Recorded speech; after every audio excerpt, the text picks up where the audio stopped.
In today's video, I'll show you how to fix the issue where your custom mouse cursor keeps resetting after you restart your computer. This problem happens on both Windows 10 and Windows 11, and in most cases, it's pretty easy to fix. Let's get started. First, go to the search box on your taskbar. Type in Control Panel. Click on Control Panel from the results.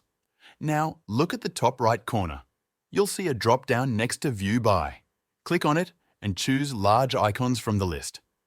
Once everything is visible, scroll down and click on Mouse. A new window will open called Mouse Properties. Click on the Pointers tab. This is where you can change your mouse pointer.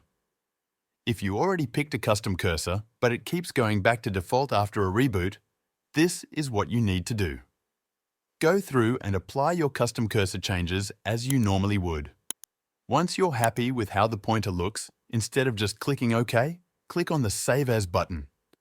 Now you'll be asked to name your custom scheme. You can call it anything you like. For example, type something like Custom Cursor or any name that helps you remember. Click OK after typing the name.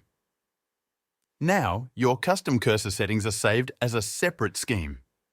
Back on the Pointers tab, make sure your new scheme is selected in the drop-down. Then, click Apply and click OK to close the window.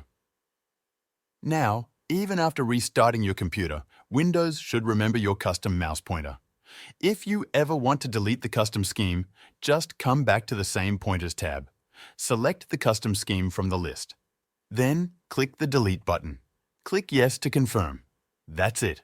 This process should stop your mouse cursor from resetting every time you reboot your PC. Thank you for watching.